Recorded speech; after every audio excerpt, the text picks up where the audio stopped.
Way to throw me under the bus there, Steve. I know that the chief is wrong that you actually all came out here to meet me because he's a long-time servant of the city for 3 months. I've got 5 weeks. But I've been very, very involved in these issues almost since I joined the city. A couple of things need to be clarified here, which is the reason for this meeting isn't that we've decided on a particular use. We're hoping for a really revenue-producing use, but we haven't decided on it. The city owns this property, and under the law of surplus property, it has to put it out for bid to anybody that's interested, subject to whatever qualifications might apply. We've made it clear that it is open to cannabis businesses, and we expect to get some of those inquiries, and probably a lot of them. That's one thing. We don't know what the use is going to be yet. It may be cannabis. I'm thinking it probably will be, because there's a lot of money in cannabis, and they're the people who can come to the table with revenue for the city other people could not possibly match. That's why the city council changed the ordinance. That's why they're looking at these, is because if you've been paying attention, you know that the city has a systemic deficiency. That they are losing money every year, and they have been for a number of years. And the only reason the city is still functioning is the city used to have a pretty substantial pot of reserves. I don't remember exactly what it was, but I think it was in the area of $35 or $45 million, and now it's down to maybe 5 or something like that. But anyway, I'm not the finance guy, but the bottom line is the city is living off of its savings, its emergency funds. At some point in time, we've got to fix that, because if we don't, you're going to be sitting in a meeting like this and you're going to say, why are you cutting back the police force? Why haven't you swept the street in front of my condo in 6 months? Why did you close the park? I came from a city where I was the city attorney for 16 years, and they had a similar situation. They eliminated their entire parks and rec. They stopped even mowing grass in the parks. They didn't sweep the streets at all. And they resisted cutting public safety to the last, but you know, public safety is a big part of the budget. In their city, it was 75% of the budget. So you can only cut so much before you have to go into public safety, fire and police. So that's what's going to happen if we don't come up with a steady, dependable source of additional revenue. Okay, so there's a couple of ways you can do that, folks. You can squeeze it out of your existing revenue sources. Taxes on the people who live here, parcel taxes, increased utility taxes, things like that. Or you can find a new source. So what could a city like this do to find a new source? Well, I've been in this business for 40 years, and I can tell you what the sources are. There are big box retailers. You're not going to get one of those. You don't even have a site for it. There are auto malls. You're not going to get one of those. And there are big resort properties, and you've already said no to that. So what's the revenue source going to be? We've got to ask ourselves, how are we going to raise money to keep this community the way it is? With the police, with the nice medians, with the mowing. I mean, this is the reality, folks. I've only been here 5 weeks, but I've been in this business a long time, and I know very clearly what their problems are here, and I know what the solutions are. And most of the solutions are not available to you unless you want to tax yourselves. That's it. Tax yourselves to keep your community the way you want it, step up and pay the tab, or find somebody else to pay it for you. Well, the only source in today's market, in today's economy, in today's legal structure that can provide anywhere near the kind of money you need is the cannabis business.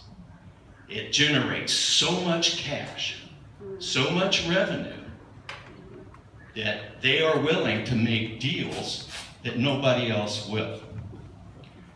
The reason that we have a development agreement system, and I don't want to get into all of the legalities of this because you'd all start snoring on me. My wife does. We have a development agreement requirement. And development agreements have been around since 1979. And basically what they are is they're an agreement between the city and a property user. And it does things for both sides. If you're a developer, you could come in and you could buy up 50 acres of land in a city and go out and get all your permits to build a nice big development. It's going to make you lots of money. And then the city could rezone the property and you're out. So what they do is the developer community got them to pass this law. And if we sign a development agreement with a developer, we fix the zoning. We say, okay, we can't change the use. You can build it there. We fix the fees we're going to charge them so we don't bump up the fees once they're invested and start squeezing them. But what they do is they give us stuff that we otherwise couldn't compel them to do. They have to dedicate land, they have to pay money, they have to do services, all kinds of things that we can't compel the developer normally to do. So we have a development agreement process that the city council has enacted. I hadn't seen it before I came here, and I will tell you, I think it's one of the best structures that I've seen for cannabis uses.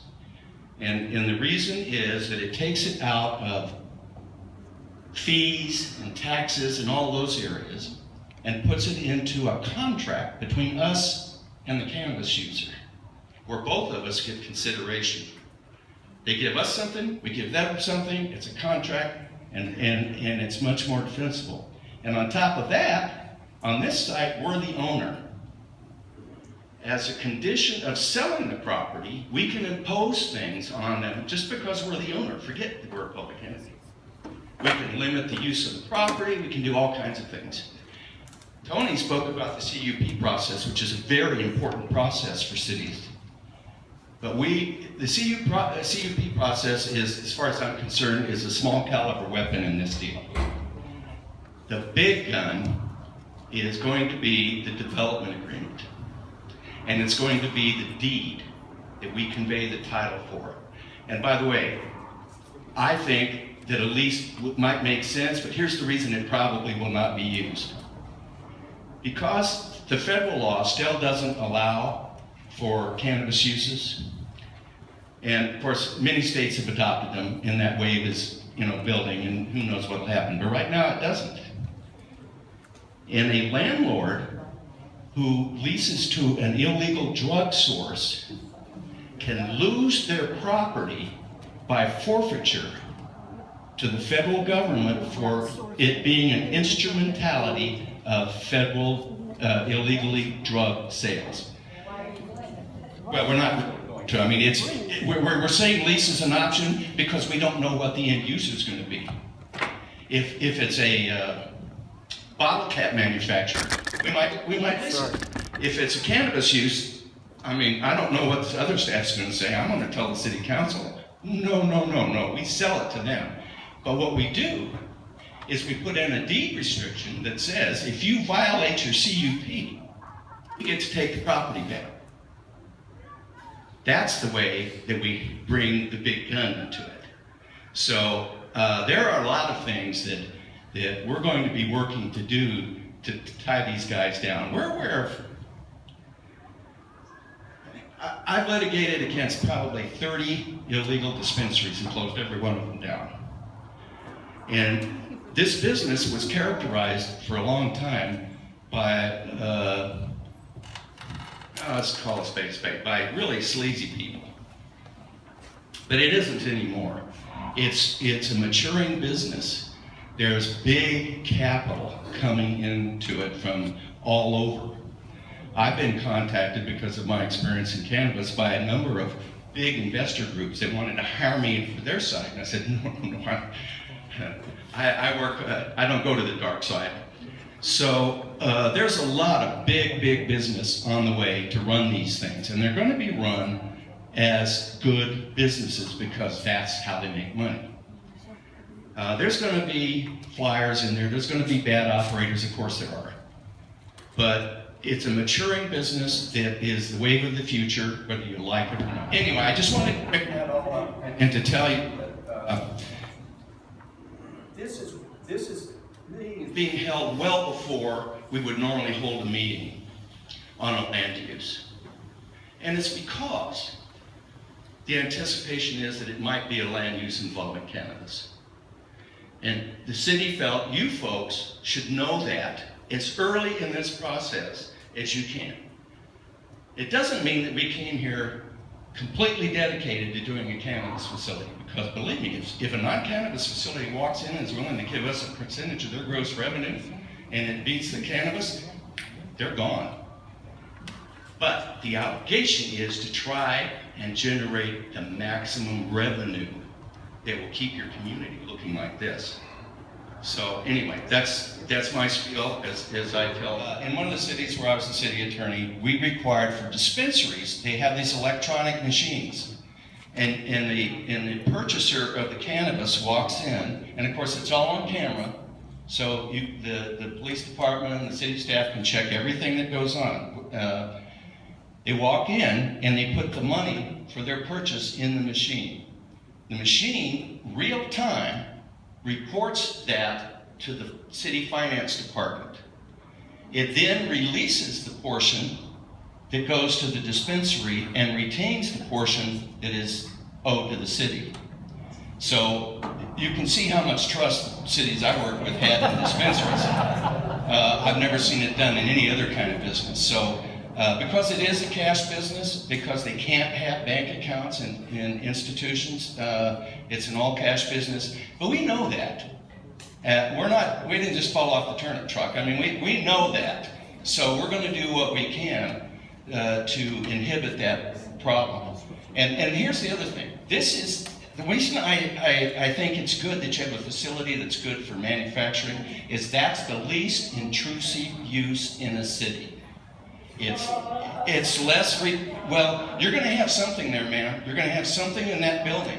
You have a city public yard right now with big trash trucks and so on going in and out of it, with no restrictions on noise and all that kind of stuff. I mean, I think that you're going to in some ways have a beneficial change, but we don't know. We don't know, and here's what I'm telling you. We're here to tell you that it's a possibility because of the nature of the possible use. It's to alert you to that. It's to tell you that there are hearings, there are processes, you should be reading in the paper, you should be following the city's agenda on its website, and you should be showing up and letting the people that vote know what you want to do. But when you do that, don't just come in as a NIMBY. Come in as a citizen of this town and say, what's going to save my city that I love and keep it this way in the long term? What revenue? Am I willing to go out door to door and say, let's tax ourselves? Because if you're not, you need to come up with something else that's going to answer the problem, or you're not being fair. You're just being negative. So think about the actual financial problems that this city has. Look into them, study it, and then come and be reasonable about what you want. Because that's what this process should be. That's what democracy should be, is for everybody to have their input, knowing what the actual problems are.